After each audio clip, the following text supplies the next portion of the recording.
3 शाळा. मी शाळेत प्रवेश घेतला. त्यावेळी वडील गावचे सरपंच होते. कदम गुरुजींनी गुढीपाडव्याच्या दिवशी माझं स्वागत करून माझी जन्मतारीख लिहून टाकली. जून उजाडला. शाळा सुरू झाली. पावसाळ्यात पोत्याची खोप करून अंकलिपी व पाटे घेऊन शाळेत पोचण्याचं कसं बसायचं. पायात चप्पल नसायची, पण चिखलानं माखलेले पाय शाळेच्या वळचींना पाण्यात धुवून त्या विद्या मंदिरात प्रवेश करायच्या वेळी माझ्या मनात उठलेलं कुतूहलाचं काहूर मला आजही पुसट पुसट आठवतं. आमच्या वर्गात मी ग म भ न सर्वात आधी गिरवायला लागलो आणि गुरुजींचा लाडका विद्यार्थी झालो. त्यातूनच पहिलवानाचा, सरपंचाचा मुलगा आणि नांगरगट्टी भाऊकी अशी बिरुंद लागल्यानं माझा रुबाब वाढतच गेला. दुसरीत असताना चौगुले गुरुजी बाकी सर्वांना पाठीत गुद्दा, तर मला मात्र शालेय पोषण योजनेतून मिळणारा अख्खा भरलेला दुधाचा तांब्या देत. साहजिकच काही मुलांचा मी मोरक्या तर काही जणांच्या असूयाचा विषय बनलो. जिल्हा परिषदची मुलांची शाळा नंबर 1 असं माझ्या शाळेचं नाव. गावच्या माळा रानात शाळेची छानशी इमारत होती. इमारतीच्या मागच्या बाजूला त्यावेळी बकरी कापली जायची. समोरच्या बाजूला सलून मधला सगळा कचरा, केस फेकलेले असायचे. त्यामुळे मधल्या सुट्टीत कापलेल्या बकऱ्यांचं हलणारं शरीर निरखणं किंवा न्हाव्यानं टाकलेल्या केसातून जुनं ब्लेड शोधणं हे आमचे उद्योग असायचे. पाराच्या कट्ट्यावर उभे राहून कोणाची सू खूप लांब जाते ही स्पर्धाही रोज चाले. शाळेची आठवण आली की दिवा स्वप्नासारखी धुक्यातली शाळा माझ्या डोळ्यासमोर उभी राहते. तान्या, मुजब्या, परशा अशा मैत्रांना मारलेल्या आरोळ्या कानात गुदगुल्या करतात. मला माझे ग्रामीण शिक्षक आठवतात. शाळा सुटल्याची घंटा वाजल्याचा आनंद आठवतो. टंग टंग टंग ठोका पडला की वासरू जसं उधळतं तसे आम्ही शाळेतून बेफान गतीनं बाहेर पडायचो. शाळा संपली की माळावर जायचं. माळ रानाच्या घसरड्या उतारावर काठीवर 2 पाय ठेवून दोन्ही हातांचे वल्लव करून काठीवरच्या स्केटिंगच्या आमच्या स्पर्धा लागायच्या. त्यात कोणाचे गुडघे किती वेळी फुटले असतील याचा नेम नव्हता. तात्यांनी 2 जातवान म्हशी घेतल्या होत्या. डेअरीला दूध घालूनही मुबलक दूध शिल्लक राहायचं. दुधातुपाची घरात सुबत्ता होती. त्यामुळे घरी आलो की आजीनं कुस्करलेली दूध भाकरीची मेजवानी असायची. शाळेत फळ्यावर तारीख लिहायचा रोजचा नियम असायचा. आल्या आल्या मोठ्या मोठ्यानं पाढे म्हणावे लागायचे. ते घोकलेले 30 पर्यंतचे पाढे मी आजही विसरलेलो नाही. शिक्षक पांढरा शुभ्र सदरा व विजारीतच यायचे. काही जण धोत्रामध्ये असायचे. बेंबाट उपटणं, पाठीवर गुद्दा देणं, हातावर छडी मारणं या विद्यार्थ्यांच्या खोटकरपणा व अवगुण रूप मिळणाऱ्या शिक्षा होत्या. छडी लागे छमछम, विद्या येई घमघम असा सुविचारही शाळेच्या भिंतीवर लिहून ठेवलेला होता. मला क्वचितच शिक्षा मिळायची. त्यामुळे आपल्याला कमी विद्या मिळते की काय अशी रुखरुख लागलेली असायची. शाळेत मन न रमणारीही बरीच मंडळी आमच्या वर्गात होती.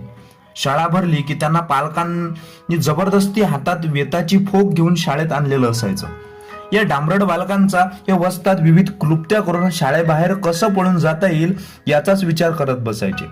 शाळेच्या खिडकीचे गजही त्यांना क्वचितच रोखू शकले. चपळ आणि बारीक शरीरयष्टीच्या या सवंगड्यांना गजातून बाहेर पडल्यावर तुरुंग फाडून पळालेल्या कैद्यांसारखा आनंद व्हायचा. ढगळा शर्ट आणि ढिगळ लावलेली चड्डी घालून माळावर जायचो. मशींना घेऊन तळ्यात डुंबायचो. दुसऱ्याच्या दिवशी गांधी टोपीवर नीनाबाईच्या देवळातलं घाटातलं नुकतंच कोंब फुटलेलं गवत लावून एटीत शाळेत जायचो. गुढीपाडव्याच्या दिवशी पाटीपूजन खूप श्रद्धेनं करायचो. पाटीची किनार मस्त रंगवायचो. पाटीवर श्री गणेशा लिहायचो.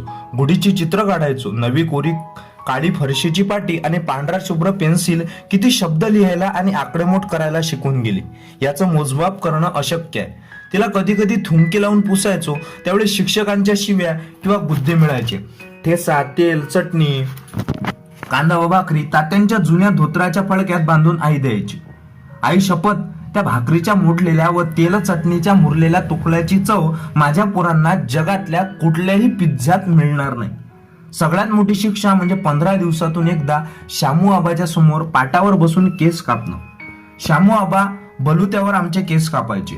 एका बाजूनं सरळ धोक खाच खाच वाजणाऱ्या मशीननं आमच्या डोक्याचा पूर्ण गोटा केला जायचा.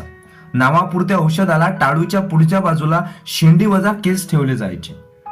दरवेळी ते इतके विचित्र आणि कार्टून सदृश्य दिसायचे की फुटक्या आरशात पाहता क्षणी स्वतःला पाहून मी दरवेळी रडून गोंधळ घालायचो. शेवटी वडिलांनी पद्धत बंद केली व आम्हाला थोडे केस ठेवण्याची मुभा देण्यात आली. तेवढ्या छोट्या केसांनाही आजी तोंडावर ओघळ येईपर्यंत तेल लावायची. सुरुवातीला बालवाडीत आणि पहिलीत अभ्यासासाठी अंकलिपीचं एकच छोटंसं पुस्तक होतं. हळूहळू गोष्टरूप इतिहास, अंकगणिताचं पुस्तक, बालभारती वह्या घेऊन यायला गुरुजींनी सांगितलं. जुनी पुस्तक आणि घरातल्या मोठ्या मुलांच्या जुन्या वह्यांची उरलेली पानं शिवून आमचा दप्तर प्रपंच मांडला जायचा. सुई दाबनानं पुस्तक शिवताना बऱ्याचदा अनेक ओळीही झाकल्या जायच्या. अंदाजे अर्थ लावून ते अर्धवट शब्द वाचणं ही कसरत असायची. चिंचोलीच्या बडी जाधवाचं पुस्तकाचं दुकान होतं. तात्या तेथून उधारीवर पुस्तक आणायला सांगायचे. मात्र बडी नाना पैसे घेऊन ये मग पुस्तक मिळतील असं खडसावून खूपदा अपमान करायचा. त्याचा खूप राग यायचा. पण मला खुणावणाऱ्या अनेक पुस्तकांचं भांडार त्याच्याकडे असल्यानं मी कधी वाद घातला नाही. शनिवारची सकाळची शाळा मैदानावर भरायची. विशेषतः हिवाळ्यात या थंडीत खरपूस लागणाऱ्या उन्हामध्ये मिळणारा विद्यार्जनाचा आनंद विरळाच. थंडीनं हातपाय फुटून अंगावर माशासारखे खवले पडलेले असायचे. मी आणि घनश्याम पिसेमध्ये अभ्यासाची स्पर्धा असायची. घनश्यामाचं अक्षर माझ्यापेक्षा टपोर आणि देखणं होतं. त्याचे उच्चारही अधिक चांगले असायचे. दुर्दैवाने ही त्याची शोकांतिका ठरली. त्याच्या घरची परिस्थिती सुमार होती. श्यामचे वडील अपंग होते. ते टेलर काम करायचे. त्याचं अक्षर चांगलं असल्यानं त्याला गावात आलेल्या नव्या व्हिडिओ सेंटरवर सिनेमाच्या पाट्या लिहिण्याचं काम मिळालं आणि शाळेपेक्षा तो व्हिडिओ सेंटरवरच रमायला लागला. तेथेच व्यसनाच्या आहारी गेला व अलीकडेच मी ऐकलं यकृताच्या गंभीर आजारानं त्याचं निधनही झालं. गावात आलेल्या अत्याधुनिक करमणुकीच्या साधनांच्या अतिरेकाचा तो पहिला बळी असावा. शनिवारी दुपारी शाळा लवकर संपल्यावर धमाल असायची. संध्याकाळी बापूच्या टुरिंग टॉकीजमध्ये सिनेमा पाहणं ही तर पर्वणीच. सुरुवातीला तंबूत घुसून जायचं हे एक खुशकीचं तंत्र असायचं. रात्री घरातली आम्ही सगळी मुलं घराच्या पडवीत एकत्र झोपायचो. सगळेजण झोपले की आम्ही पडवीतून उड्या मारून तंबूपर्यंत पोहोचायचो. सिनेमा सुरू झाल्यावर 10-15 मिनिटातच रीळ तुटायची व या 10 मिनिटांच्या ब्रेकमध्ये लोक तंबू पल्ल्याड बाहेर लवगीला यायचे. मग त्यांच्यात मिसळून आम्ही तिकट विना तंबूत घुसायचो. आमच्या बालपणी दारासिंग आणि धर्मेंद्रचे मारामारीचे सिनेमे सगळ्यात जास्त चालायचे. शिट्ट्या मारीत आम्ही या सिनेमांची मजा घ्यायचो. पण अनेकदा जुने ब्लॅक अँड व्हाईट रडवलेले सिनेमे लागायचे. असे सिनेमे कंटाळवाणे किंवा गंभीर असायचे. ते आवडायचे नाहीत. मग तंबूतच झोप लागायची. सकाळी पडद्याची कानात गोळा करायला येणाऱ्या शिव्या ऐकून डोळे चोळत उठून घरी जाण्याचा उद्योग असायचा. घरी असे प्रताप कळले की आईचे रट्टे बसायचे. एकत्र कुटुंब असल्यानं अनेकदा आई तात्यांची 2-2 दिवस भेटही होत नसायची. आजकाल काही मिनिटांकरिता मुलं नजरेआड झाली तरी माझ्या पत्नीचा जीव कासावीस होतो. त्यावेळी मला दोन्ही जीवनशैलीतील फरक स्पष्ट दिसतो. आम्हाला लहानपणी आंबा किंवा केळी खायला मिळाली तरी आम्ही माकडासारखी ती फळं साली सगट खायचो. आठवड्यातून एकदा मिळणाऱ्या गव्हाच्या चपातीची आसुलेपणानं वाट पाहायचो. कुठे कधी पाण्याचा हौद किंवा पानपोई दिसली तर तोटीला तोंड लावून घटाघटा पाणी प्यायचो. ओळख असो की नसो पंक्तीत बसून फाटक्या पत्रावळीत शाक, भात व बुंदी पोट फुटेपर्यंत खायचो. भूक लागली की जेवायचो व झोप आली की झोपायचो. त्यासाठी वेळ व जागा निश्चित नव्हती. सगळं कसं नैसर्गिकपणे चालायचं. आता मात्र पोरांची प्लेट सुद्धा गरम पाण्यात उकळून घ्यावी लागते. हॉटेलमध्ये गेलो तर मिनरल वॉटरच पिण्यासाठी लागतं. पोरांना फळ का म्हणून आवर्जव करावी लागतात आणि दर 10 मिनिटाला त्यांना सॅनिटायझरनं हात स्वच्छ कर म्हणून ओरडावं लागतं. मला आठवतच नाही की मला ताप आला होता किंवा दवाखान्यात ऍडमिट करावं लागलं होतं. सर्दी खोकला कधी यायचा व सुंटेविना निघून जायचा. हे शर्टच्या खारवटलेल्या बाह्य वगळता कुणाला कळायचं देखील नाही. आजकाल मात्र मुलांना शिंक आली तरी पेडियाट्रिक डॉक्टरकडे धाव घेऊन त्यांच्यावर औषधांचा अतिरेकी भडीमार आम्ही करतो. काय आहे विरोधाभास? आम्ही बदललो की वातावरण, पर्यावरण प्रदूषित झालं की आमची मनं? देवाला माहीत. गावात व गावाच्या परिसरामध्ये सटवाई, खवीस, लावसटीन अशा भूतप्रेतांची ठिकाणं ठरलेली असायची. प्रत्येक झाड, विहीर, नदी, माळ व डोंगरावर याचं वास्तव्य व साम्राज्य असतं. हे इतकं ठामपणे मनावर बिंबवलं गेलं होतं की या सर्व सुंदर आणि निसर्गरम्य स्थळांच्या भीतीमुळे रात्री 7 नंतर कधी आनंद घेता आला नाही. रात्रीच्या वेळी तालमीत एकट्या झोपणाऱ्या कोणत्याही मल्लाला खवीस उठवतो व रात्री तोंडातून फेस निघेपर्यंत हौदामध्ये लाल मातीत त्याच्याबरोबर कुस्ती खेळतो अशी ही आख्यायिका होती. त्यामुळे तालमीत एकटं कोणी झोपत नव्हतं. मला प्रश्न पडायचा की हनुमानाची कृपा असणाऱ्या या लाल मातीत हा सैतान येतोच कसा? मी जिद्दीनं तालमीत एकटा झोपायची पैज लावली. रात्री 12 वाजता खवीस तालमीत उभा राहून आवाज देतो असा समज होता. मला 11 वाजता दम धरून घाम फुटला. पण आव्हान स्वीकारलेलं होतं व पहिलवानांनी बाहेरून कडी लावली होती. घाबरून बाहेर आलो तर सगळे पहिलवान चिडवणार अशा भीतीनं डोळे घट्ट मिटून बजरंगबलीचं नाव घेत पडून राहिलो. घड्याळ नव्हतं. गच्च मिटलेल्या डोळ्यातून कधी झोप लागली कळलंच नाही. सकाळी उठलो तेव्हा गावचे वस्ताद कौतुकानं माझ्याकडे पाहत होते. वाघ्याच्या काळजाचा आहेस भावड्या, अशी कौतुकाची थापही त्यांनी दिली. लहानपणी ही भीती मोडल्यामुळं ताजमध्ये 26/11च्या रात्री खऱ्याखुऱ्या सैतानांशी भिडताना क्षणभरही भीती वाटली नाही. शाळेमध्ये अक्षर ओळख झाली, शब्द जुळायला लागले व वाक्य कळायला लागली. सायकल चालवायला यायला लागली. ती पायडल मारताना मजा येते. लहान मुलं हळूहळू धडपडत चालू लागलं की त्याच्या दुडदुड्या चालीत असणारी सुरुवातीची गोडी अवीट असते. कोणत्याही वाद्यातून सूर आणि लय एकत्र येऊन मंजळ ध्वनी जसे बाहेर पडतात तसंच वाचायला येण्याचं आहे. अक्षरातून शब्द आणि शब्दातून अर्थबोध व्हायला लागला की मजा येते. पूर्वी आजी गोष्ट सांगायची, तिला त्यासाठी खूप आर्जव करायला लागायची. पण आता तर छोटेखानी पुस्तक अनेक गोष्टी एकत्र घेऊन सांगायला येतात. तिसरीला असताना गोष्टीरूप इतिहासाचं पुस्तक हाती लागलं. मी सलग दिवसभर माडीवरच्या कोपऱ्यात बसून ते पुस्तक एका दमातच वाचून काढलं. लहान भुकीचीही आठवण राहायची नाही. चांदोबा, चंपक, पंचतंत्र, अकबर बिरबल, सहदेव भालडीच्या गोष्टी जे हाताला लागेल ते वाचण्याचा छंद जडला. गावात वाचनालय सुरू झालं होतं. रविवारी अनेक पेपर यायचे. त्याच्या पुरवण्यातील बालरंग सदर म्हणजेच मेजवानी असायची. मी नदीला पोहायला, चिंच आंब्याच्या झाडावर सूरपारंब्या खेळायला काय येत नाही म्हणून मुलं चर्चा करू लागली. त्याला तर वाचायचं वेळ लागलाय, काहीतरी शिकून मोठा मास्तर होणार आहे असे शेरही मला मिळू लागले. जसं अभ्यासात चमकू लागलो तशी तात्यांची शाबासकी मिळायला लागली. प्रगती पुस्तकात पहिला नंबर दिसला की पेढ्यासाठी तात्या 10-10च्या नोटा द्यायचे. कलिंगड किंवा आंबे पोट फुटेपर्यंत खायला मिळायचे. आईस्क्रीमसाठी 1 बंदा रुपया मिळायचा. तात्यांना सिनेमाचा शौक, त्यामुळे त्यांनी मलाही कधी व्हिडिओवर किंवा बापूच्या तंबूच्या टुरिंग टॉकीज मध्ये सिनेमा पाहायला जाताना रोखलं नाही. बालपणी सिनेमाच्या माध्यमातून मला वेगळं जग पाहता आलं. त्यावेळी प्रत्येक सिनेमात सरते शेवटी सत्याचा विजय असायचा. हिरो विलनला बदलून काढायचा. सुलोचना किंवा निरुपमा रॉय मध्ये आजी किंवा आई दिसायची. पौराणिक व ऐतिहासिक चित्रपटांमुळे आपली संस्कृती व परंपरा कळायला लागल्या. अँग्री यंग मॅन अमिताभ पडद्यावर आला की भाऊ सळसळायचे. त्यांना 10 गुंडांना लोळवलं की शिट्ट्यांचा व टाळ्यांचा जल्लोष व्हायचा. नायक नायिका गाणी म्हणायचे. त्यावेळी मात्र बोर व्हायचं. पण हळूहळू संगीताचीही आवड लागली. हिंदी भाषा कळू लागली. संवादाचे अर्थ लागू लागले आणि गंभीर विषयाची कथान सुद्धा कळायला लागली. तात्या जिल्हा परिषदच्या मीटिंगला जात तेव्हा सोबत मलाही बरोबर घेऊन जायचे आणि सांगलीतल्या थिएटरमध्ये त्यांच्या आवडत्या ड्रीम गर्ल म्हणजेच हेमा मालिनीचे सिनेमा दाखवायचे. त्यामुळे सीतावर गीतापासून अंधा कानून पर्यंतचे तिचे सगळे सिनेमे मला किमान 2दा बघावे लागले आहेत. अनेकदा मी तात्यांच्या ताटातच जेवायचो. तूप, गुळ आणि पोळीचा स्वाद औरच असायचा. झोपायला कधी कधी मला ते जवळ घ्यायचे. त्यांच्या पिळदार दंडावर मी माझं डोकं ठेवलेलं असायचं. त्यावेळी ते माझ्या डोक्यावर हात ठेवून अभ्यास करून मोठा साहेब हो अशी महत्वाकांक्षा जागृत करायचे. त्यांचे शब्द अजूनही माझ्या कानामध्ये मी एकटा असतेवेळी गुंजत असतात. तात्यांच्या कुस्तीच्या आणि व्यायामाच्या आख्यायिका मला आजी आणि आत्यांच्या तोडून ऐकायला मिळायच्या. मी त्यांना खोदून खोदून त्यांच्या पैलवानिकीबद्दल विचारण्याचा प्रयत्न करायचो. पण ते खूप उत्साहानं मला त्यांच्या कुस्तीतील पट काढल्याचा व शड्डूंचा आवाज ठोकून वस्तादाचा जयघोष केल्याच्या गोष्टी कधीही सांगायची नाही. उलट काका कसे अभ्यास करून साहेब झाले, अभ्यास करून कशी उंची गाठता येते, शहरात कशी आयुष्यात उद्भवणाऱ्या अनेक प्रश्नांची व समस्यांची उत्तर हमखास सापडतात हेच समजावून सांगायचे.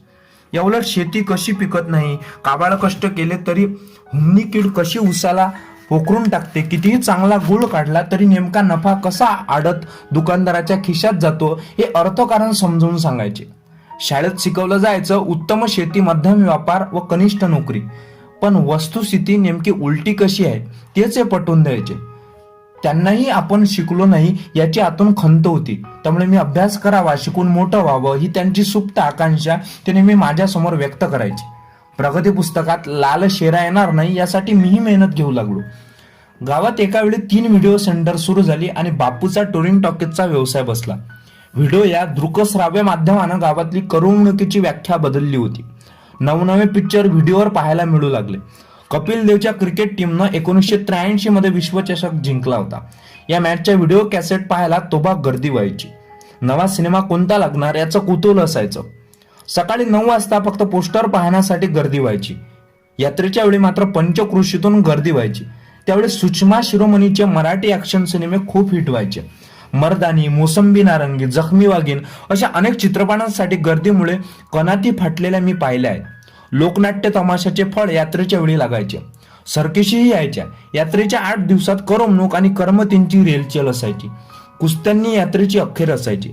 कुस्त्यांचं मैदान, मल्ल्यांचा पिळदार शरीर, शड्डूंचे घुमणारे आवाज, कुस्ती जिंकल्यावर विजयी मल्ल्यानं वस्तादाचा केलेला जयघोष व गावकऱ्यांनी हवेत उधळलेले फेटे पटके ग्रामीण संस्कृतीतील जिवंतपणा दाखवायचे. यात्रेच्या शेवटच्या दिवशी गावात किमान 100 बकरी कापली जायची. पंचक्रोशीतून आलेल्या पाहुणे मंडळींचा जोरदार पाहुणचार व्हायचा. शेतकऱ्यांना देशी दारू परवडायची नाही. हातभट्टीच्या मळीच्या दारूचा मात्र चौका चौकात दुर्गंध घमघमायचा. दारूच्या व मटणाच्या कारणावरून जावयाचे रुसवे फुगवेही व्हायचे. पण वर्षभर जीवापाड मेहनत करून मरमर राबून जित्राब पिकवणाऱ्या शेतकऱ्यांसाठी हाच श्रमपरिहार असायचा.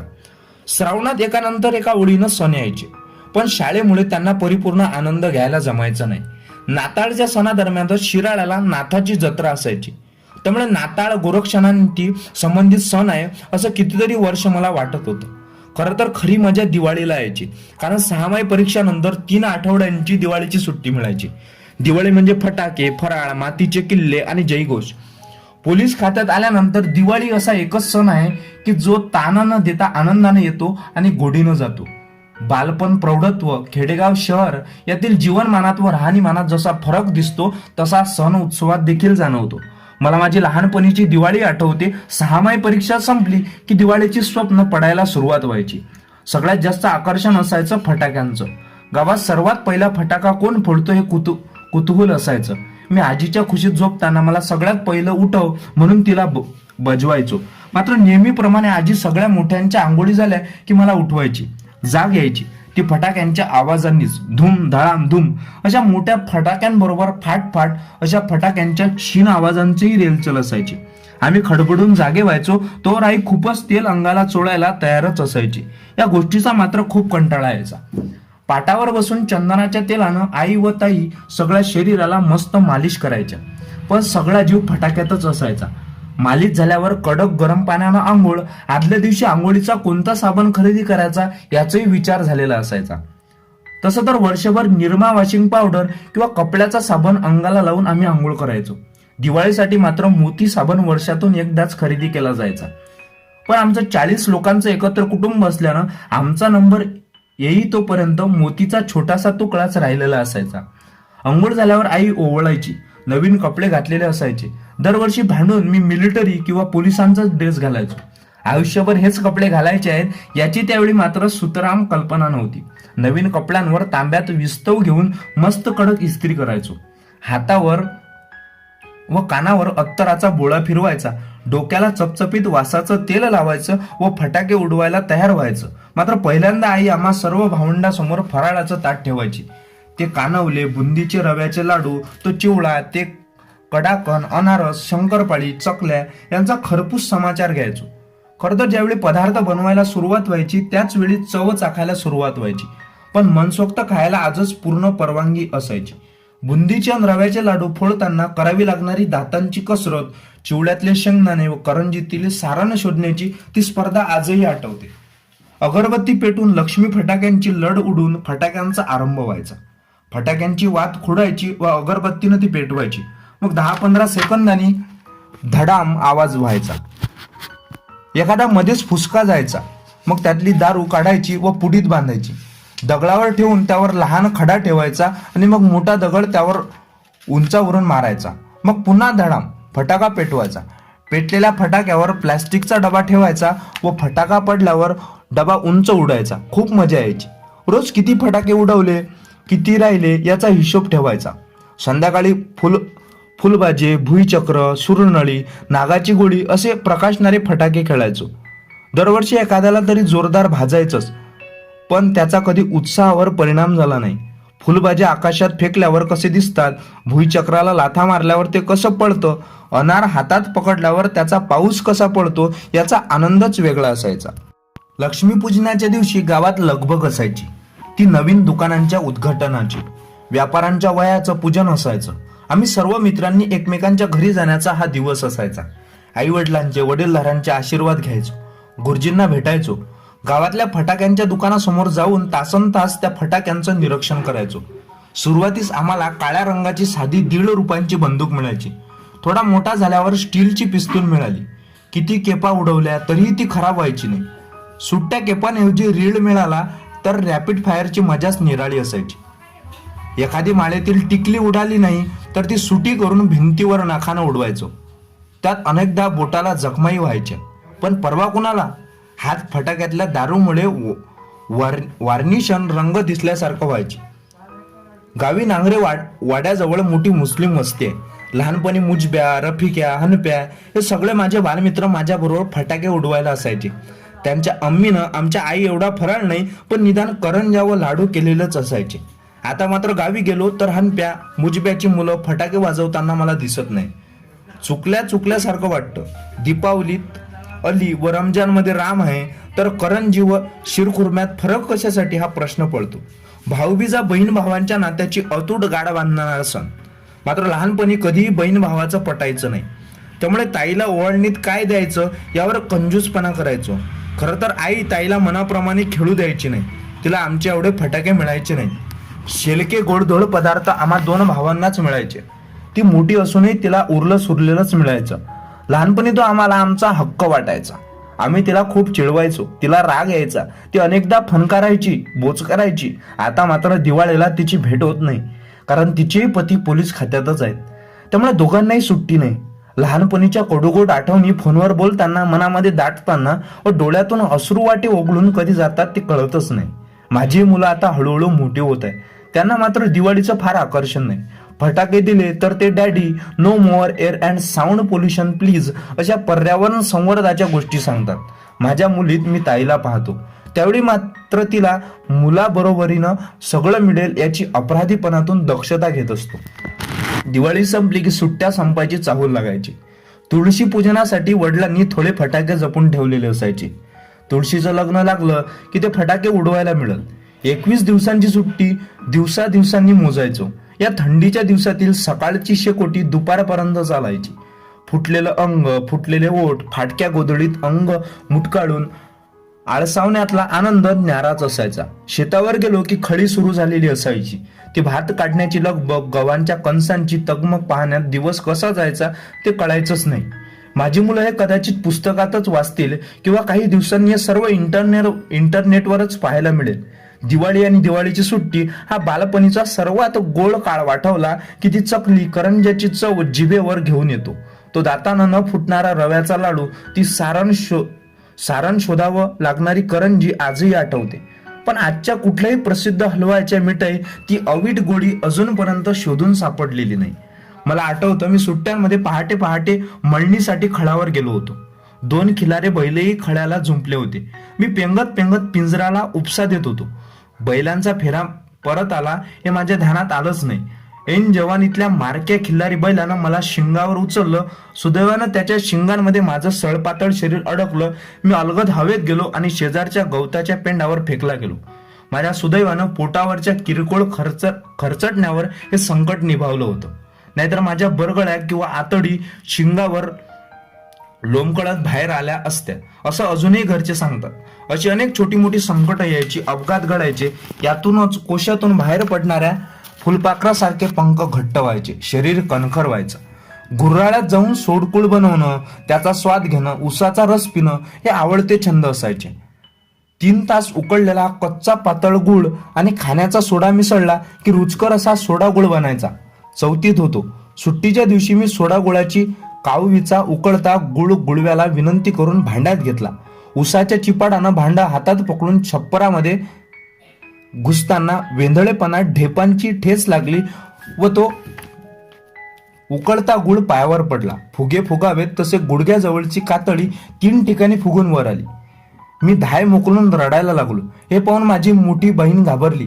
तिनं तिथलं मेंढीच्या केसांपासून बनवलेलं केसाळ घोंगड उचललं व ते 3 फुगे फोडून पुसले. या चुकीच्या प्रथमोच्चारानं भाजलेल्या मांसल भागही सुटा झाला व पायाच्या नडगीची आणि गुडघ्याची हाडं दिसू लागली.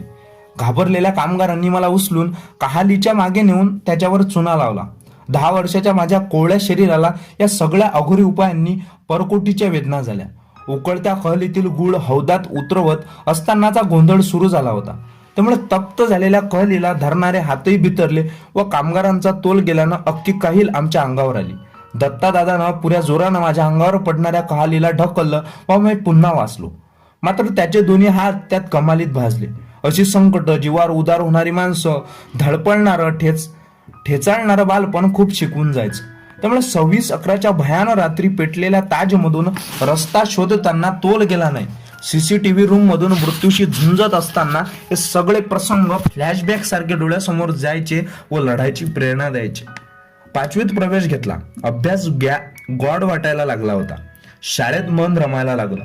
वर्गात दादागिरी करणं मला हक्काचं वाटायचं. नव्या वर्गात नवीन मास्तरीन वर्ग शिक्षिका म्हणून येणार म्हणून कुतूल होतं. सरपंचाचा मुलगा असल्यानं मी नेहमी मास्तर येईपर्यंत त्यांच्या खुर्चीत बसायचो आणि गरीब वर्ग मित्रांना छड्या द्यायचो. आताच्या भाषेत रॅगिंग करायचो. शिक्षकांनी विनंती केली की खुर्चीतून समोरच्या रांगेत जाऊन बसायचो. खरं तर मला हुशारीचा वडील सरपंच असल्याचा थोडा माज चढलेला होता. एके दिवशी असा शिक्षकांच्या खुर्चीवर बसलो होतो तेवढ्यात नव्या वर्ग शिक्षिका कदमबाई आल्या. माझं लक्ष नव्हतं. सगळेजण उभे राहिले, मी मात्र गुरमीत बसूनच राहिलो. तशात त्या माझ्याजवळ आल्या व माझ्या 2 कानशिळ्यात भडकावून दिल्या. तू पहिलवानांचा मुलगा ना? हो. गावाचा दादा. शिक्षकांचा अपमान करतोस. चांगला आहे का असं वागणं? असाच वागत राहिलास तर मोठा गुंड होशील आणि स्वतःचं, आमचं व आईवडिलांचं नाव उज्ज्वल करशील. भावकीच्या गुंड मुलांच्या मदतीनं गरीब मुलांना असा त्रास देतोस. भ्याड आहेस. असाच किड्या मुंगासारखा दुसऱ्यावर अवलंबून जगशील. अरे तुझी ओळख काय आहे? हुशार पण बिघडलेला गावंड मुलगा. विद्या विनयेना शोभते. नम्रता अंगी नसेल तर तुझ्या हुशारीला कवडीची किंमत नाही. चालता हो माझ्या वर्गातून. अशाच काही वेळानं त्वेषानं आडवं तिवडं बोलल्या. मला ते शब्द फार कळले नाही. कानाखाली मात्र चांगला जाळ झाला होता. अपमानानं तळफळत मी दप्तर घेऊन वर्गाबाहेर पडलो. रडत रडत घरी गेलो. तात्यांना म्हणालो, मी शाळेत जाणार नाही. तुमच्यासारखा मोठा पैलवान होईल. स्वतःची ओळख बनवीन. माझ्या वडिलांनी कधीही ताकदीचा दुरुपयोग केला नव्हता. जो काही थोडा काळ सत्तेत होते ती इतरांना मदत करण्यासाठीच. त्यांच्याबद्दल, माझ्या मूर्खपणाबद्दल बाईंनी बोलवलेलं मला झुमलं होतं. मी त्या शाळेत जाणार नाही असं ठामपणे वडिलांना सांगितलं. मी तसं हट्टी होतो. छोट्या छोट्या कारणांवरून रुसायचो, फुगायचो. खूप राग आला तर लपून बसायचो. या सगळ्या सवयींमुळे मी शाळा सोडतो की काय अशी वडिलांना भीती वाटली. त्यांनी शाळेत येऊन मुख्याध्यापक सुतार गुरुजींची भेट घेतली. माझी तुकडी बदलण्यात आली. माझे नवे वर्ग शिक्षक लाकोळे गुरुजी होते. गुरुजींचं शिक्षण जेमतेम 10वी पर्यंत झालं होतं. गुरुजी कमालीचे प्रेमळ आणि हळवे होते. शिस्तीपेक्षा त्यांच्या ओढीनच आम्हा त्यांच्या वर्गात नेहमीच हजर असायचो. लेंगा, सदरा, स्वच्छ दाढी, सदा हसतमुख, नर्म, विनोदी गुरुजी सर्व मुलांना लेकरं मानून प्रेम देत. गणितासारखा क्लिष्ट विषय गोष्टी रूपानं समजावून सांगण्यात त्यांचा हातखंड होता. त्यांचा मोठा मुलगा दिलीपही आमच्याच शाळेत होता आणि धाकटा विजय तर आमच्याच वर्गात होता. ते दोघंही अत्यंत हुशार. खरं तर एकपाटी. गणितात तर दोघांचंही विशेष प्रावीण्य. विजय उत्कृष्ट भाषण द्यायचा. त्यावेळी गुरुजींच्या डोळ्यात अभिमानाचे अश्रू उभे राहायचे. मी गुरुजींच्या प्रोत्साहनामुळे हळूहळू अभ्यासात चमकू लागलो. बुद्धीनं जरा डावा असलो तरी माझ्या महत्वाकांक्षी व कणखर स्वभावाचं त्यांना कुतूल वाटायचं.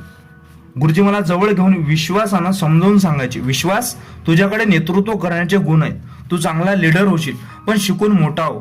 गुरुजी विद्यार्थ्यांमधला गुण नेमका हेरायचे आणि त्याचा कसा सर्वांगीण विकास करता येईल याचं गणित मांडत बसायचे. एकदा वर्गात त्यांनी प्रत्येक विद्यार्थ्याला तुम्ही मोठे झाल्यावर कोण होणार हा प्रश्न विचारला होता. का कोणास ठाऊक मी त्यांना विचारलं, गुरुजी सगळ्यात मोठा साहेब कोणता? गुरुजींनी कमिशनर असं उत्तर दिलं. मग मी गुरुजींना विचारलं, गुरुजी मी कमिशनर होऊ शकतो का? सगळ्या वर्गात हशा झाला. पण गुरुजींनी सर्वांना खडे बोल सुनावले व माझं कौतुक केलं. ते म्हणायचे, स्वप्न पाहायचं तर खूप मोठी उंची गाठण्याचं. तुम्ही गाठलेली उंची ही तुम्ही कुठून सुरुवात केली या मापकानं मोजली जाते. उच्च ध्येय ठेवायचं, आकाश गाठायचं, स्वप्न पाहायची, स्वप्नांना वास्तव्यात उतरण्यासाठी जिद्द ठेवायची, त्याला प्रयत्नांची जोड द्यायची. मग काय, तुम्ही देशाचे राष्ट्रपतीच काय, जगाचं नेतृत्व सुद्धा करू शकता. त्यांचे शब्द सुनामीप्रमाणे ऊर्जेची लाट घेऊन यायचे. ध्येय तीच व्यक्ती गाठू शकते ज्यांच्या स्वप्नांमध्ये उमेद असते. फक्त पंख असून उपयोग नाही, खरी आकाशातील उंच भरारी त्या पंखात असणाऱ्या हौसल्यामुळे घेतली जाते. गरुडाची गोष्ट ठाऊक आहे का? त्यांचं वय वाढायला लागतं तशी त्याची चोच झिजायला लागते. पंख थकून जातात आणि नीट उडताही येत नाही. खरं तर गरुड 70 वर्ष जगू शकतो, पण एवढं जगण्यासाठी गरुडाला काही कटू निर्णय घ्यावे लागतात. त्यावेळी त्याच्यासमोर 2 पर्याय असतात. प्राप्त परिस्थितीला स्वीकारून जीवन संपवायचं की मग 150 दिवसांच्या खडतर वेदनादायी प्रक्रियेनं स्वतःचं पुनर्जीवन घडून आणायचं. या प्रक्रियेतला पहिला टप्पा म्हणजे पर्वताच्या कपारीमध्ये असणाऱ्या आपल्या घरट्यात स्वतःला अज्ञातवासात कोंडून घेणं. मग ती झिजलेली वक्र झालेली चोच तो पाषाणावर आपटायला सुरुवात करतो. जोपर्यंत ती चोच उन्मळून तुटून पडत नाही तोपर्यंत तिला तो आपटतो. जुन्या चोचीच्या ठिकाणी त्याला नवी कणखर टोकदार चोच फुटते. त्यानंतर तो आपल्या जुन्या झळपण्या पंखांना आपटायला सुरुवात करतो आणि त्यांनाही वेदनेच्या अतिरेकात शरीरापासून विभक्त करतो. हळूहळू त्याला नवे पिळदार ऊर्जेनं तेजपुंज पंख फुटतात. पुनर्जीवनाचा 5 महिने चाललेला प्रवास त्याच्या रोमारोमात नवा ऊर्जा व नवं चैतन्य भरतो आणि पुन्हा हाच थकलेला गरुड 30 वर्ष अत्यंत उभारीनं जगतो. तुमचं आयुष्यही तुम्हाला असंच घडवायचं आहे. ते घडवायचं की वाईट संगतीनं बिघडवायचं हे पूर्णतः तुमच्या हातात आहे. प्रत्येकाला मिळणारं आयुष्य तेवढंच आहे. महात्मा गांधी, लोकमान्य टिळक, बाबासाहेब आंबेडकर, पंडित नेहरू, इंदिरा गांधी, अल्बर्ट आइन्स्टाईन किंवा न्यूटन यांना जेवढी वर्ष आयुष्य मिळालं जवळपास तेवढीच वर्ष तुम्हाला देखील मिळणार आहे. मग तुम्ही त्यांच्या एवढं मोठं व्हायचं स्वप्न का बघू शकत नाही? स्वप्न असं बघा की जे क्षेत्र तुम्ही निवडलं त्या क्षेत्रातील अत्युच्च पायरी गाठायची आणि एकदा ती पायरी गाठली की मग तेथे फार गर्दी नसते. सगळ्या गोष्टी नीट होतात आणि जगण्याचा अर्थ लागतो व आयुष्य कारणे लागतं. गुरुजी सांगायचे आणि आम्ही ऐकत बसायचो. फार काही कळायचं नाही पण आतून चिल्लत बिचलत सुरू व्हायची. ऊर्जेचा स्फुलिंग पेटायचा. मोठं होणं, श्रेष्ठ होणं हे आपल्यालाही शक्य आहे हा संदेश गुरुजींच्या प्रत्येक भाषणातून मिळायचा. हिस्ती घालमेल हिस्ती कालवा कालव माझ्या चेता संस्थेवर कब्जा घेऊ लागली. सुतार गुरुजी इंग्रजी शिकवायचे. त्यांनी शिकवलेले व्याकरणाचे नियम संज्ञा अजूनही विसरलो नाही. सुतार गुरुजी पण 10वी शिकलेले. त्यांना दरमहा 550 रुपये वेतन मिळायचं. त्यापैकी प्रत्येक पैशाच्या बदल्यात अत्युत्तम शिक्षण देता आलं पाहिजे हा त्यांचा आग्रह असायचा. ते नेहमी उत्तम शेती, मध्यम व्यापार व कनिष्ठ नोकरी हा मंत्र आम्हाला सांगायचे. पण शेती जो उत्तम करतो, काळ्या मातीतून घाम गाळून जो सोनेरी जित्राब उभा करतो, व्यापार जो स्वार्थ आहे अनथिपा बाजूला ठेवून नैतिकतेनं करतो आणि नोकरी जो इमानी इतबारे मालकाचं हित सांभाळत करतो तो खरा देशभक्त, असा या मंत्राचा अर्थ समजावून सांगायचे. 1984चा जंगलीचा तो काळ होता. वर्तमानपत्रातील बातम्या वाचून सुतार गुरुजी भावनाविवश व्हायचे. मला त्यांनी सांगितलेली एक गोष्ट आठवते. अजूनही ती माझ्या मनात कोलाहल निर्माण करते. एकदा एका गिधाडाच्या पिल्लाला भूक लागते. ते पिल्लू गिधाडाला सांगतं की बाबा मला भूक लागली आहे आणि आज मला माणसांचं मांस खायचं आहे.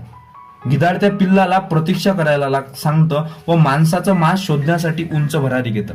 सगळ्या पंचक्रोशीतील वस्त्या धुंदाळतं, स्मशान तपासतं पण त्याला माणसाचं मांस सापडत नाही. मात्र त्याला मेलेलं डुक्कर सापडतं व त्याच्या मांसाचा तुकडा तोडून ते आपल्या पिल्लासाठी घेऊन जातं. पण पिल्लू ते मांस खातात, चव ओळखतं. बाबा हे तर डुकराचा मांस आहे. तुम्ही माझी एक इच्छा पूर्ण करू शकत नाही? थांब बाळ, मी पुन्हा प्रयत्न करतो.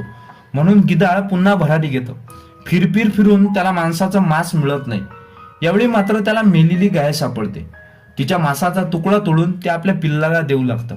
पण पिल्लू माणसाच्या मांसासाठी आसुरलेलं असतं. ते त्या गायीच्या मांसालाही झिडकारतं.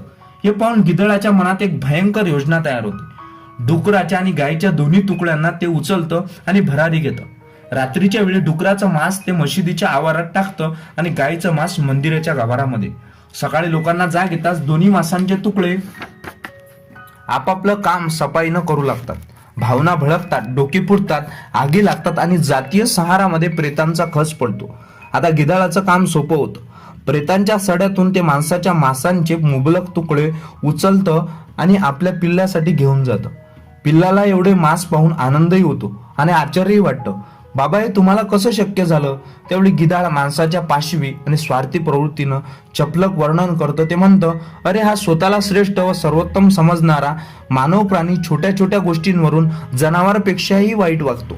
त्याला जात, धर्म, पंथ, भाषा, वर्ण, रंग, लिंग अशा संकुचित भेदांनी पक्क बांधलेला आहे. तो कधी फुलावर दगड टाकतो तर कधी दगडावर फूल फेकतो. मंदिर मशीद बांधतो पण स्वतः इतका ढासळतो की क्षुल्लक कारणावरून जातीय दंगली करतो आणि पिढ्यानपिढ्या नरक यातना भोगत राहतो.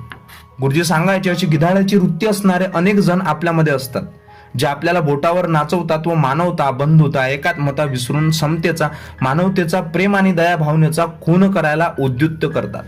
त्यांच्या मते प्रत्येकानं प्रत्येकाचं नेमून दिलेलं काम प्रामाणिकपणे आणि व्यवस्थितपणे केलं तर देशातले सगळे प्रश्न संपतील आणि आपण प्रगतीची सगळी शिखर गाठू. विद्यार्थ्यांनी अभ्यास करावा, कामगारांनी कारखान्यात श्रम करावे, शेतकऱ्यांनी शेतात घाम गाळावा व मोती पिकवावेत, शिक्षकांनी दर्जेदार शिकवावं, राजकारण्यांनी समाजसेवेचं व्रत अंगीकारावं. जर कुठे वासरू गणपतीच्या मूर्तीवरची हरळी खाताना मूर्तीला इजा झाली किंवा कोणत्या तरी माते फिरून जर एखादं मेलेलं डुक्कर मशिदीजवळ टाकलं तर हेच सगळे कष्टकरी विद्यार्थी राजकारणी एकमेकांची डोकी भडकवतात. हातात काट्या कुऱ्हाडी घेऊन एकमेकांचे गळे चिरळतात, मुर्दे पडतात, रस्त्यावर सामूहिक बलात्कार होतात. 2002 ते 2005 या तिन्ही वर्षात मोहरमच्या मिरवणुकीदरम्यान अहमदनगरला सलग जातीय दंगली झाल्या होत्या. माझी नगरला SP म्हणून 2005 मध्ये पोस्टिंग झाली. ही जातीय दंगलीची शृंखला खंडित करण्याचं आव्हान माझ्या समोर होतं. मी 3 वर्षातील दंगलीतील गुन्ह्यांचा व आरोपींचा बारकाईने अभ्यास केला. त्यातील 90% आरोपी हे सामान्य कुटुंबातील कष्टकरी होते. त्यात रिक्षा ड्रायव्हर होते, हातगाडीवाले होते, पानटपरीवाले होते, शाळा कॉलेजला जाणारे अनेक विद्यार्थी होते. मी सर्वप्रथम समाजाला विश्वासात घेण्यासाठी जातीय सलोख्याचे कार्यक्रम राबवले. त्यात मौलाना, धर्मगुरू, बौद्ध भिक्खू, पाद्री यांना बोलावलं. धर्माचं खरं स्वरूप जे प्रेम, दया आणि सेवारूपी आहे हे या भल्या माणसांनी अधिकारवाणीनं तरुणांना ऐकवलं. विसर्जनाच्या मार्गावर किमान 30 वेळा पायी चक्कर मारली. दंगल जिथे पेटायची त्या ठिकाणाचा बारकाईनं अभ्यास केला व काही धाडसी निर्णय घेऊन 22 अंगांनी बंदोबस्त योजना बनवली. एवढंच काय, ट्रकवरचे डीजे बंद केले, काही ठिकाणी नाकाबंदी लावली व प्रवेशबंदी केली. गुंडांच्या मनात जबर बसवण्यासाठी जातीय दंगा काबू योजनेची प्रात्यक्षिक मिश्र वस्तीत घेतली. त्यामुळे गुंडांनी स्वतःहून नगरहून पलायन केलं व मुंबईतून फोन करून माझ्या अधिकाऱ्यांना आम्ही नगरमध्ये नाही ही खात्री देऊ लागले. एवढंच काय, मी मोहरम दरम्यान मिरवणुकीत निघणाऱ्या टेंब्यांची उंची कमी करण्याचे निर्देश दिले. या टेंब्यांवर काठीनं मारलं जायचं, त्यावर तेलही टाकलं जायचं. या प्रकारामुळे आग लागण्याची धोका होता. महसूल प्रशासनानं माझ्या क्रांतिकारी पावलांमुळे दंगल पेटेल अशी भीती माझ्या वरिष्ठांजवळ व्यक्त केली. पण मी जी पावलं घेतली होती त्याचे उद्देश स्पष्ट होते. अल्पसंख्याकांमध्ये माझ्याबद्दल मी विश्वास निर्माण केला होता.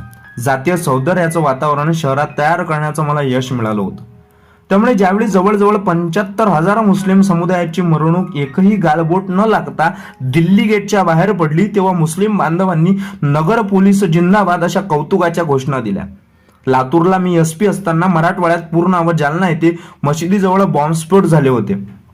त्याचे पडसाद मराठवाड्यात सर्वत्र उमटले होते.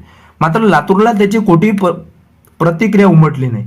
एका प्रथित यश वर्तमानपत्रानं सीमा पेटल्या असतानाही ठिणगी पेटली नाही अशी खास संपादकीय लिहून लातूरमधली जनतेचं व पोलिसांच्या कामाचं कौतुक केलं होतं. व्यावसायिक कामातून मिळालेले हे कौतुकाचे शब्द हे कोणत्याही मेडलपेक्षा अधिक मौल्यवान असतात. कदाचित हा संस्कार गुरुजींच्या शब्दांनी बालपणी माझ्यावर केला होता. त्यांनी एक श्लोक शिकवला होता आणि त्याचा अर्थही सांगितला होता. ओम सहना ववतु सहनो भुनत्तु सहवीर्यम करवावहे तेजस्विनावधितमस्तु मा विद्विषावहे. याचा अर्थ असा आहे की आपण सर्वजण एकत्र येऊन सामर्थ्य प्राप्ती, ज्ञान समृद्धीसाठी परमेश्वराची प्रार्थना करूया. आपल्याला परमेश्वरानं एकत्र स्वीकारावं यासाठी त्याला साकडं घालूया. आणि सर्वात महत्वाचं मा विद्विषावहे, आपण एकमेकांचा तिरस्कार, द्वेष, असूया करणार नाही यासाठी कटिबद्ध होऊया. काही झालं तरी माझी जात, माझा धर्म, पंथ, प्रदेश किंवा माझी भाषा माझ्या इतरांशी असणाऱ्या माणुसकीच्या नात्याचा आड येणार नाही. ही नेहमी विविधता आदर करेल. 6 आंधळे हत्तीच्या शरीराच्या वेगवेगळ्या भागाला स्पर्श करतात आणि तो वेगवेगळा दिसतो. जो सोंडेला स्पर्श करतो त्याला तो सापासारखा भासतो. जो पायाला स्पर्श करतो त्याला तो खांब वाटतो. जो पोटाला स्पर्श करतो त्याला तो नागरा वाटतो. जो शेपटीला स्पर्श करतो त्याला तो झाडू वाटतो. जो कानाला स्पर्श करतो त्याला ते सूप वाटतं. कुठल्या तरी डोळस बुद्धीनं तो हत्ती आहे हे समजावून सांगण्याची गरज आहे. सक्का भाऊ दारुडा असला तरी तो ड्रायव्हर म्हणून आपल्याला नको असतो. जर आपल्या जातीचा, धर्माचा डॉक्टर चांगले उपचार करीत नसेल तर आपण त्याच्याकडे उपचारासाठी जात नाही. लता मंगेशकर गात आहे की मोहम्मद रफी कानाला गोडवा वाटतो हेच अधिक महत्वाचं असतं. त्यावेळी आम्ही त्यांची जात, धर्म विचारत नाही. म्हणून विविधता समजून घ्यायची. हाताची 5ही बोटं सारखी असली तर सगळ्या फुलांचा रंग आणि वास सारखा असता तर सगळ्या खाद्यपदार्थांना एकच चव असती तर मजा आली नसती. जीवन रटाळ, कंटाळवाणं आणि वेदनादायी बनलं असतं. त्यामुळे विविधता समजून घेतली पाहिजे, तिचा आदर केला पाहिजे, तिच्यावर प्रेम केलं पाहिजे. माध्यमिक शाळेत विचारांचे असे सुंदर सडे शिक्षक मनाच्या पटलावर रोज घालायचे. मेंदूला रोज विचार करायला खुराक मिळायचा. सुतार गुरुजींनी सांगितलेली आणखी एक गोष्ट मला आठवते. या गोष्टीतून सांगितलेला धर्माचा खरा अर्थ आजही माझ्या मनात इतका रुतून बसला आहे की कोणीही कितीही गैरसमज करून द्यायचा प्रयत्न केला तरी मी संभ्रमात पडत नाही किंवा गोंधळून जात नाही. ही गोष्ट एका संत पुरुषाची आहे. एकदा ते नदीमध्ये आंघोळ करीत होते. आंघोळ करता करता त्यांच्या ध्यानात आलं की एक विंचू पाण्यात बुडायला लागलेला आहे. त्यांच्या मनातली कणव, दया, करुणा आपसुकच जागृत झाली आणि त्या विंचवाचा जीव वाचवा म्हणून त्यांनी स्वतःच्या हातानं उचललं, पण तो विंचूच होता. विंचवाने त्याच्या हाताच्या बोटांना कडकडून दंश केला. कमालीची वेदना झाली आणि तो विंचू त्याच्या हातातून पुन्हा पाण्यात पडला व बुडायला लागला. पुन्हा त्यांनी त्याला पाण्यात हात घालून उचललं. पुन्हा उचलल्यावर त्या विंचवाने त्याच्या हाताचा चावा घेतला. पुन्हा तो हातातून सुटला, बुडायला लागला. पुन्हा त्यांनी त्याला उचललं. असं 4-5 वेळा झालं. ते संत पुरुष त्या सलगच्या दंशानं काळे निळे होऊ लागले. नदीच्या किनाऱ्यावरून एक गृहस्थ हे दृश्य पाहत होता. न राहून तो ओरडला, अहो महाराज, तो विंचू आहे, विषारी आहे. त्यानं 2-3दा अजूनही तुम्हाला दंश केला तर तुमचा जीव जाईल. तुम्ही असे मतिभ्रष्ट झाल्यासारखं का वागत आहे? त्या करुणाघन संतांनी शांतपणे उत्तर दिलं, अरे तो विंचू आहे, विषारी आहे, हे मला माहित आहे. दंश करणं, वेदना देणं हा त्याचा धर्म आहे. त्याचा जीव वाचवणं, त्याला मदत करणं हा माणूस म्हणून माझा धर्म आहे. तो जर स्वतःचा धर्म सोडत नसेल तर मी माझा धर्म का सोडू? आणि खरंच आज समाजात अनेक विषारी विध्वंसक विंचू अविरतपणे दंश करण्याचा प्रयत्न करताना दिसतात. वातावरण दूषित करतात, स्वतःच्या धर्माचा खोटा अभिमान बाळगतात, धार्मिक प्रवचनाचा जाणीवपूर्वक गैरअर्थ लावतात आणि गैरसमज पसरवतात, ज्यातून जातीय दंगली पेटतात आणि धर्माधर्मात कायमच्या भिंती उभ्या केल्या जातात. त्या कुलुषित केलेल्या, भरकटलेल्या टाळक्यांना धर्माचा खरा अर्थ सांगण्याची गरज आहे. हे खेड्यातले शिक्षक एवढं शहाणपण कसं शिकवायचे हा प्रश्न मला आता पडतो. शिक्षणाबरोबर व्यवहारज्ञान आलं पाहिजे हा त्यांचा आग्रह असायचा. मनाचे श्लोक घोकून घेतले जायचे. प्रत्येक मनाचा श्लोक हा व्यक्तिमत्व विकासाची गुरुकिल्ली आहे. पाढे म्हणण्याचा स्पर्धा चालायच्या. एका आवाजात म्हटलेल्या कवितांनी शाळेच्या भिंतीतून आवाज घुमायचे. प्रत्येक भिंतीवर सुविचार असायचा. महापुरुषांच्या तसबीर शाळेच्या प्रत्येक वळणावर प्रेरणा द्यायला सज्ज असायच्या. मराठी कविता वेड लावायच्या. वीररसातल्या कविता अंगावर रोमांच उभ्या करायच्या. निसर्गावरच्या कविता कवीच्या मनातल्या कल्पना हुबेहूब समोर उभ्या करायच्या. निळ्या खाडीच्या काठाला माझ्या इवलासा गाव, अजूनही या ओळी मला निळ्याशार वारणेच्या तीरावरच्या माझ्या हिरव्यागार गावाकडे आपसुकच घेऊन जातात.